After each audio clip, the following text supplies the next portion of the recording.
Hello, and welcome to the Backbone Podcast, where common sense still makes sense in a world that is sick and only getting sicker. Thank you for joining me today. At the time of this broadcast, it is Memorial Day. So, if you have anyone who gave the ultimate sacrifice for their country and a government who doesn't care about them, we thank you in advance. As you can see from the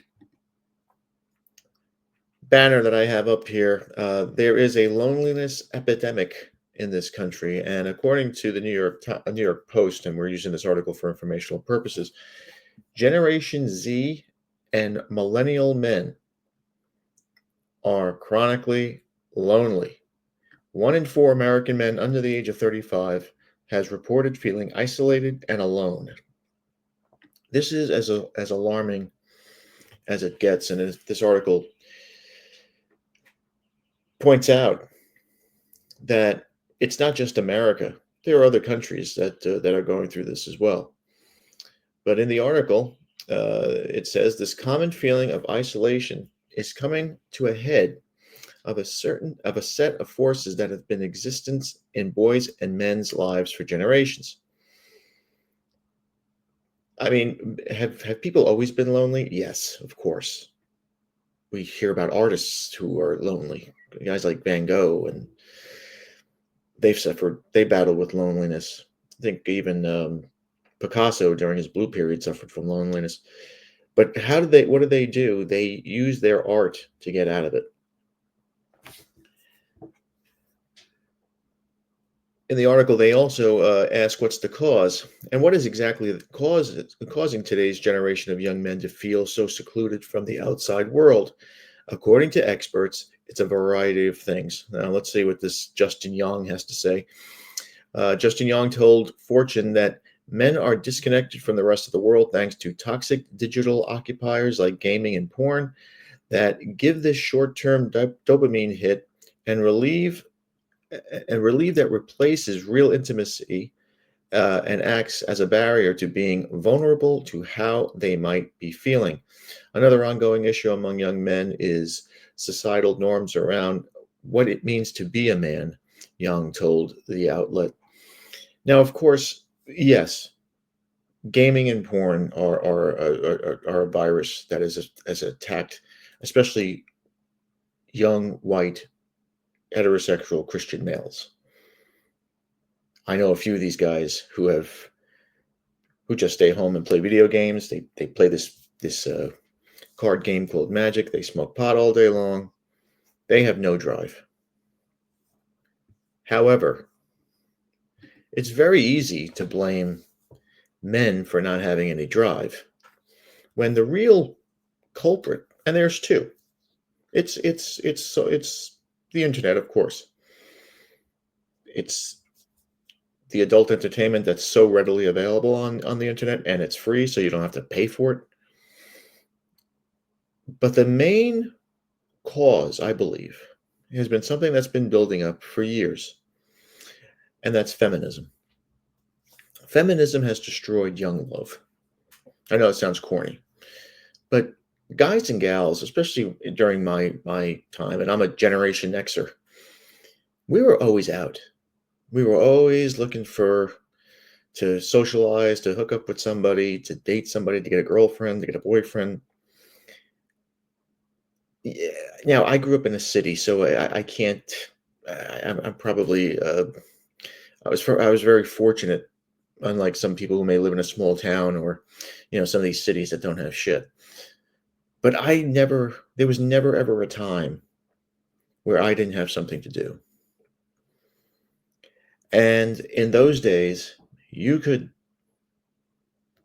go to a nightclub, go to a bar, go anywhere really. And if there were girls there, you would hit on girls. And if the girl wasn't interested in you, she told you to shove off, and you went on to the next one, and the next one, and the next one, and the next one. Sooner or later, it's a game of numbers, right? It's a numbers game in the end. I mean, you hit on 100 girls, there's going to be somebody who's going to say, "Yeah, I'll give you my phone number. We'll go out." But today you can't do that.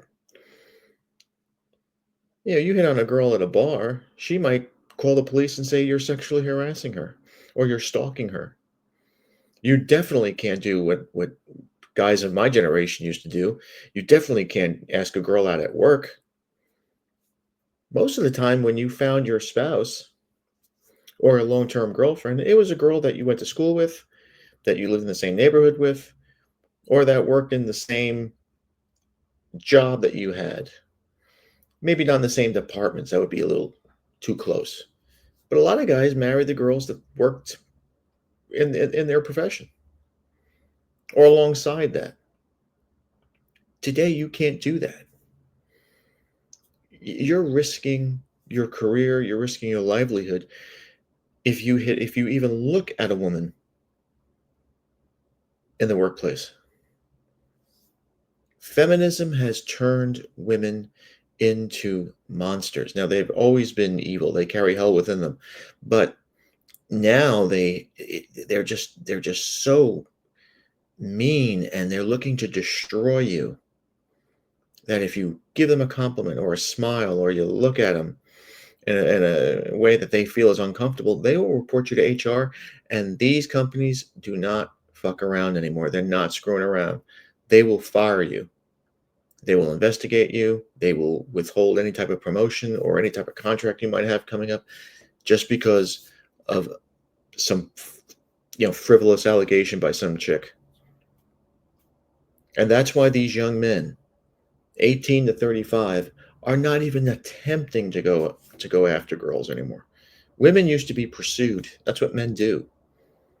But you can't do that now if you got to worry about getting a letter in the mail from a lawyer saying that you're being sued for sexual harassment, or you're getting called into some courthouse and having to defend yourself against a restraining order. And for these guys, it's just not, they just don't care anymore. I've talked to young men all the time, and it's sad.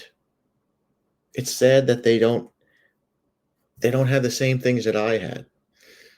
They don't have house parties anymore. They don't go to concerts anymore. And you used to meet girls at concerts. They don't go to nightclubs anymore. I don't even know if nightclubs exist. But it's just such a isolated world that we live in now, isolated country that we live in now, that these guys are just, they've given up.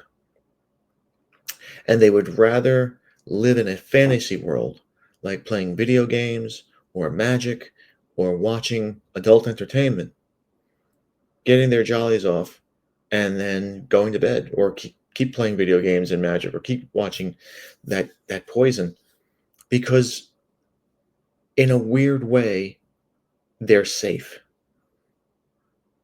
Their soul, their mind, every fiber of their manhood is not. It's being destroyed little by little, like a cancer. It's silent. But you don't have to worry about the humiliation of some chick ripping you to shreds with the legal system, because the legal system is totally against men. Now, like I said, my generation, we never stayed inside.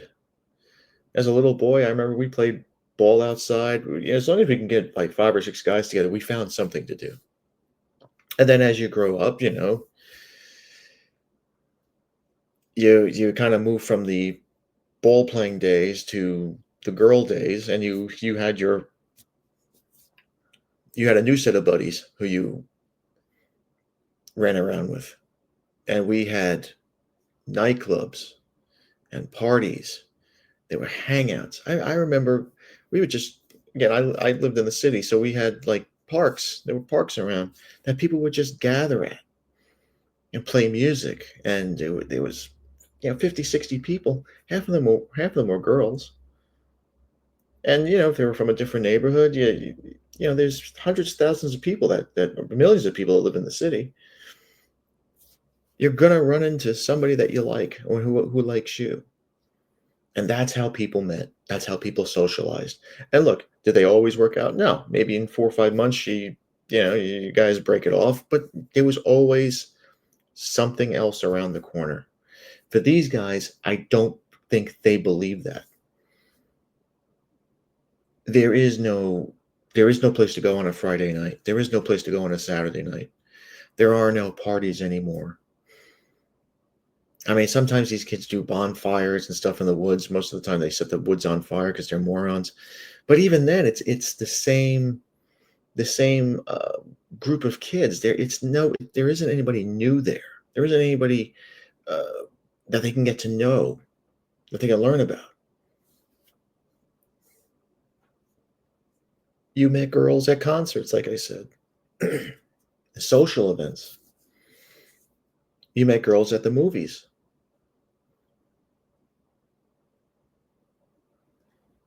In college. I mean, I thank God the iPhone didn't exist when I was in school.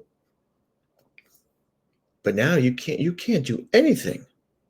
A guy in school, imagine a guy in school sees a pretty girl in his biology class, and he kind of like, looks at her because you know how it is. You kind of throw looks over there to check her out.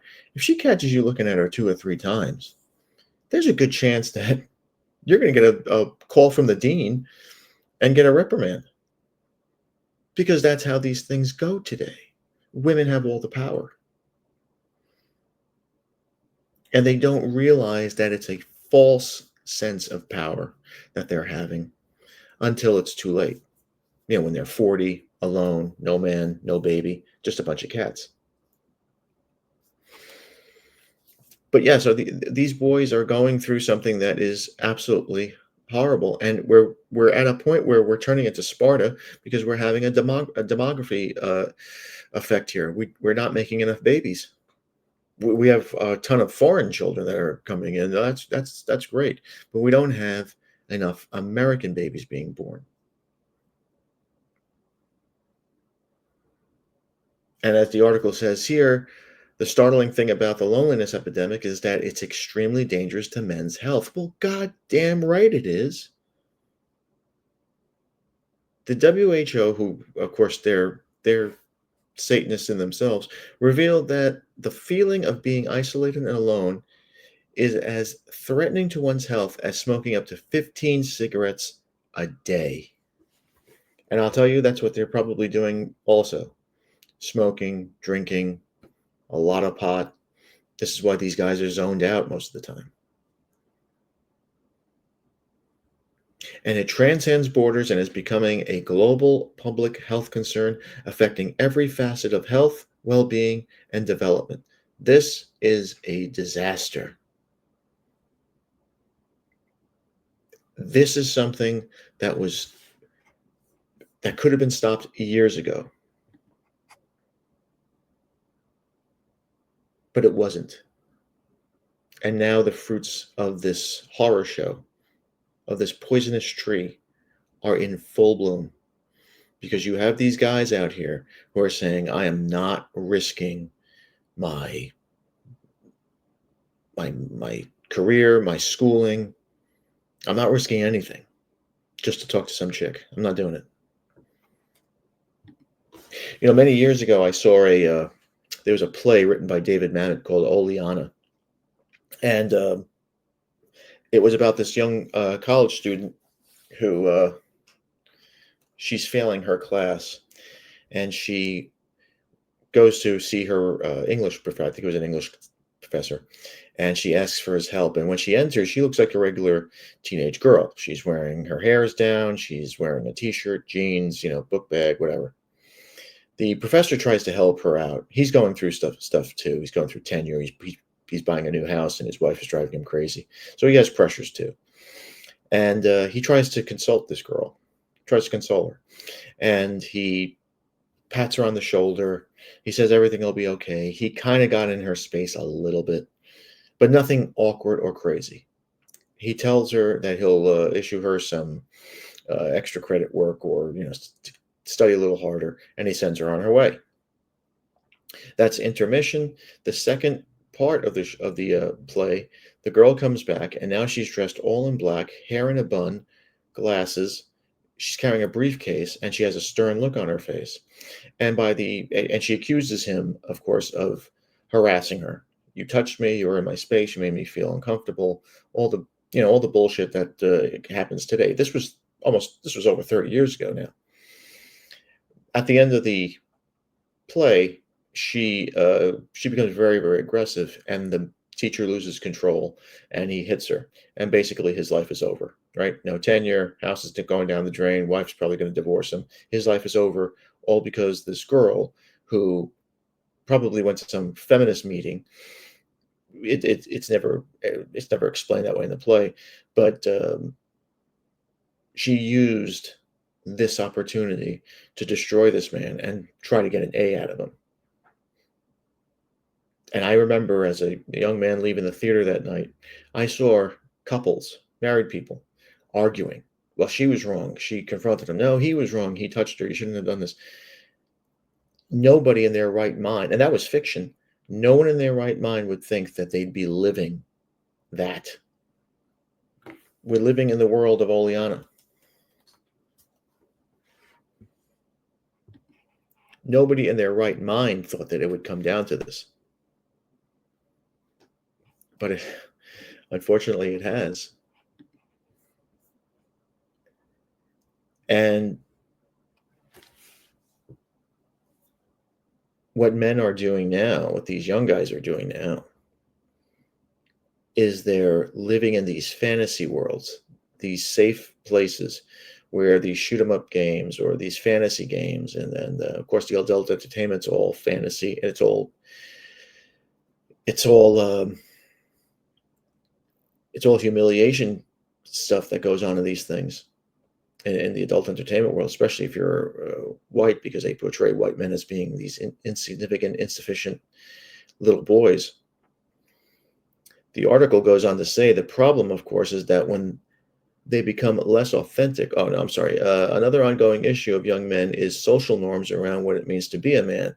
The problem, of course, is they become less authentic, they alienate themselves from even their important relationships, feeling that they had to hide a part of themselves because the world didn't want them from the beginning.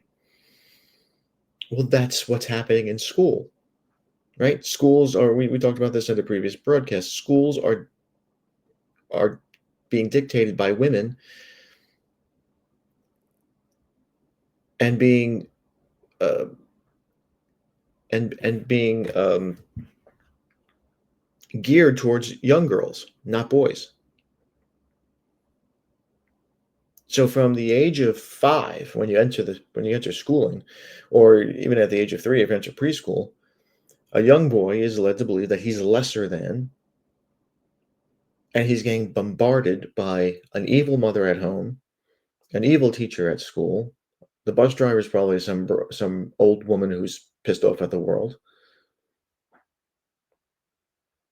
and you keep getting these knocks and knocks and knocks for years. And then we expect these guys to just wake up one day, get picked out of a crowd by some chick, and then live the rest of their lives as simps. That's what we expect. That's what they expect.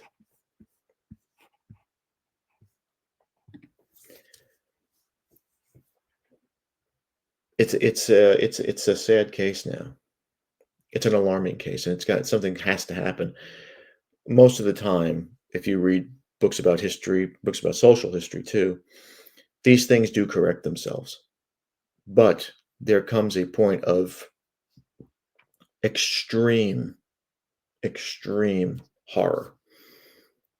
Usually in history, it was always a war or a plague. We might be getting both in the not too distant future. The other thing that got us, my generation at least, and generations prior to that, what got us through the hard times and the lonely times was music.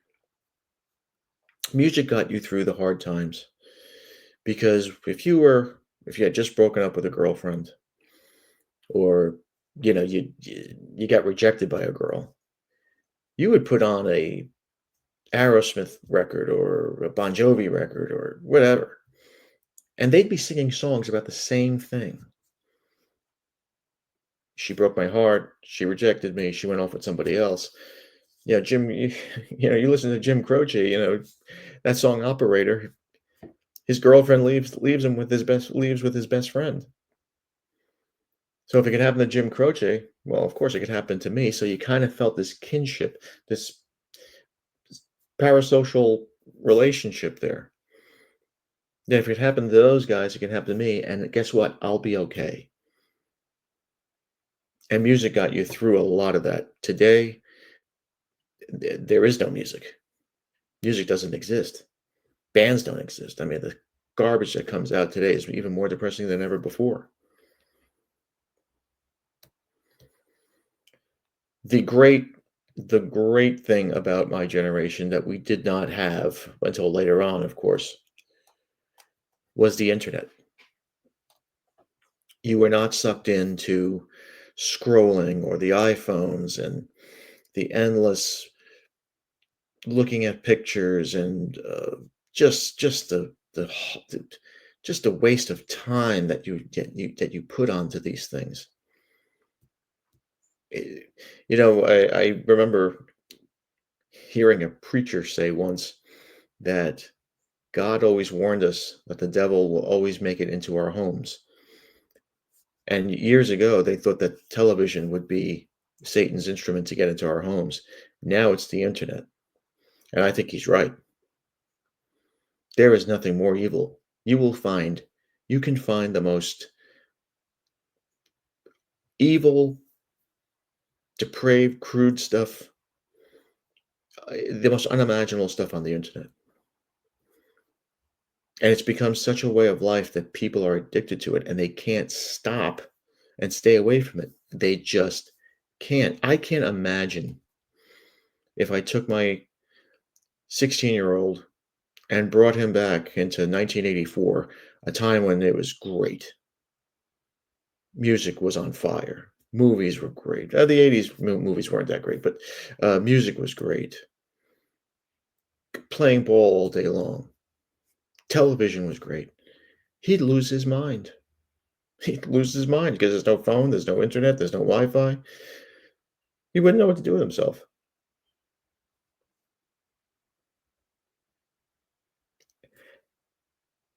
And there's the other problem with the internet. You have porn, and adult entertainment is the great Satan of this generation, of these last two generations, Generation Z and millennials, because of that adult entertainment stuff is the destruction of young men. I read a article how porn is basically geared towards young men for a reason. They get addicted because they get addicted to it very fast. And when you're watching that smut, you can't stop. And then it becomes an addiction, and then it becomes a way of life, and then you're in hell. And this all started way back in the probably before the 1920s on the first wave of feminism, because feminism destroyed the coupling of young men and young women. It totally destroyed love. Totally. Because it made women feel that they did not need men in their lives, that they would just replace a man with a career.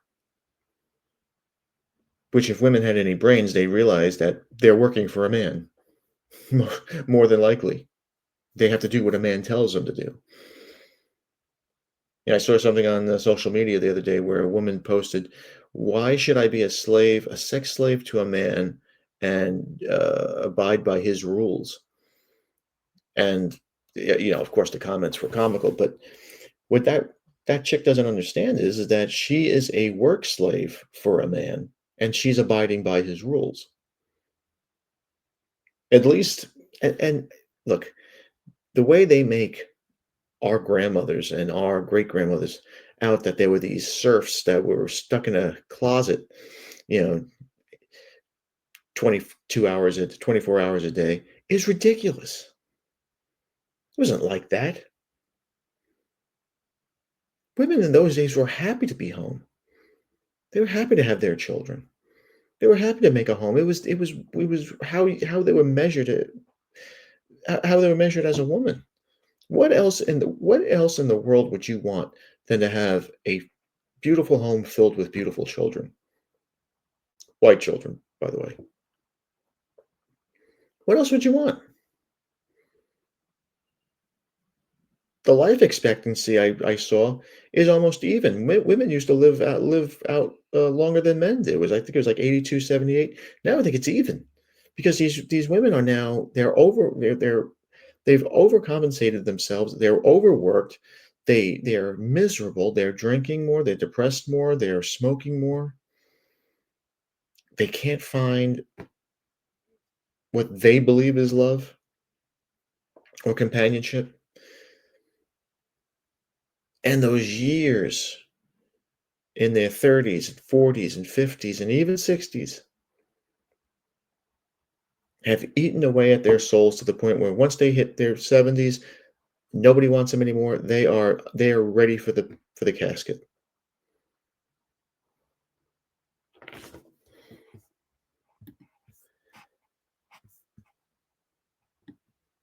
But let's get back to our homies, our younger guys here. The U.S. Surgeon General Vivek Murthy. I mean, do any Americans have jobs anymore in government? Believe strongly in addressing this ongoing issue as seriously as other health concerns. Given the profound health and societal consequences of loneliness and isolation, we have an obligation to make the same investments in rebuilding the social fabric of society that we have made in addressing other global health concerns such as tobacco use, obesity, and the addiction crisis.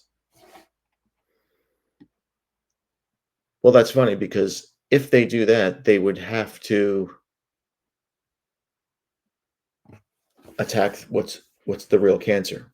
And the societal cancer, of course, is feminism, DEI, woke, liberalism, progressivism.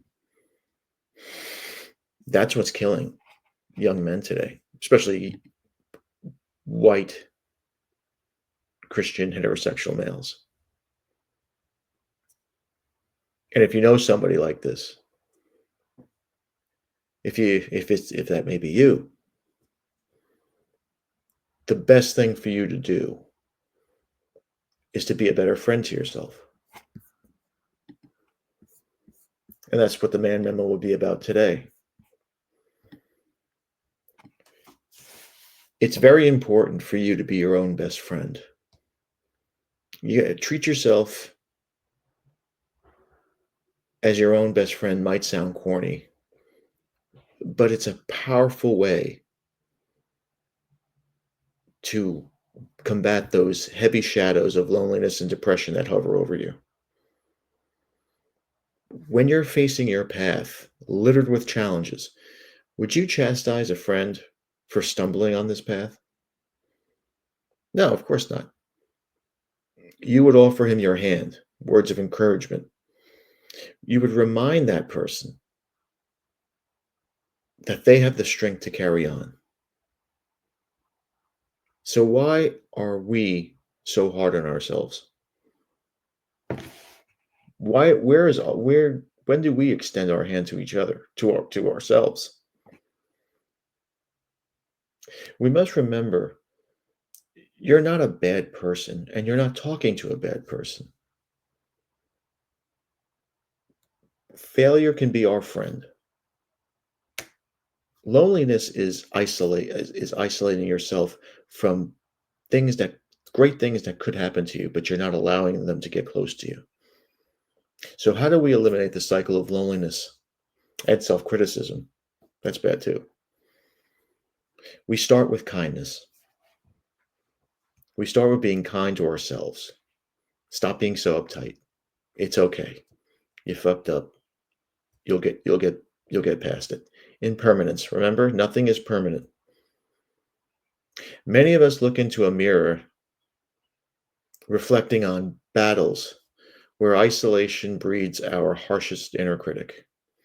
That critic imprisons us further away from the warmth of human connection.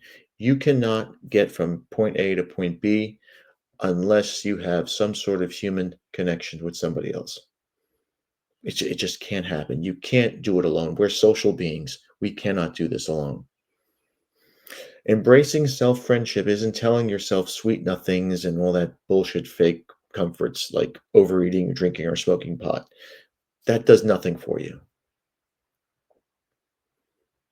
It's being honest, raw, unmerciful honesty, acknowledging your worth when you're teetering on the edge. Look that guy in the mirror, look him in the eye, and tell him, we're going to make this get better. We can do this. I believe in you. It's so seriously, it's really empowering when you do something like that. Because when you're feeling unworthy, you have to remember that you're human. You have complexities. And those complexities, with those, you're capable of evolving into something better. You're different than everybody else. You have special talents that nobody else has.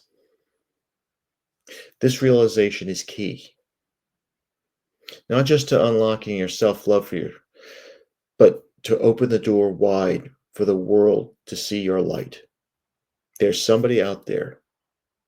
Again, it's going to sound corny, but there's somebody out there who needs your help. They don't know it yet. They may have never met you. It could be somebody who's stuck on the side of a road. It could be somebody who just needs a handshake.